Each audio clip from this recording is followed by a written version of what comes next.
Ready to move in premium triplex villas at Bachapalli APR Projects. Big breaking చూస్తున్నాం. Kavitha ED custody పొడిగింపుపై రౌజ్ అవెన్యూ కోర్టులో వాదనలు ముగిశాయి. ఢిల్లీ లిక్కర్ కేసులో అరెస్ట్ అయిన ఎమ్మెల్సీ కవితను ఈడీ అరెస్ట్ చేసిన విషయం తెలిసిందే. ఈ నేపథ్యంలో కవితను ఈడీ అధికారులు ప్రత్యేక కోర్టులో సిబిఐ హాజరుపరిచారు. వారం రోజుల కస్టడీ ముగియడంతో కోర్టులో హాజరుపరిచిన ఈడీ అధికారులు మరో 5 రోజుల కస్టడీ కోరినట్టు కూడా సమాచారం. అయితే ఇరువురి వాదనలు విన్న కోర్టు ఈడీ వాదనలకు ఏకీభవించి కవితకు మరో 3 రోజుల కస్టడీని పొడిగించింది.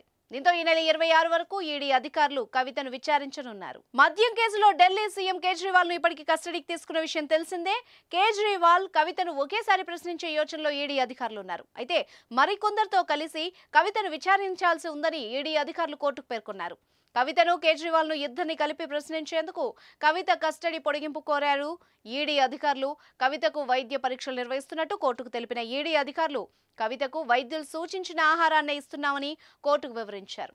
వాదనలు ముగియడంతో సిబిఐ ప్రత్యేక కోర్టు తీర్పు రిజర్వ్ చేసింది. మరోవైపు సిబిఐ కోర్టులో కవిత తరపు న్యాయవాది బెయిల్ పిటిషన్ దాఖలు చేశారు.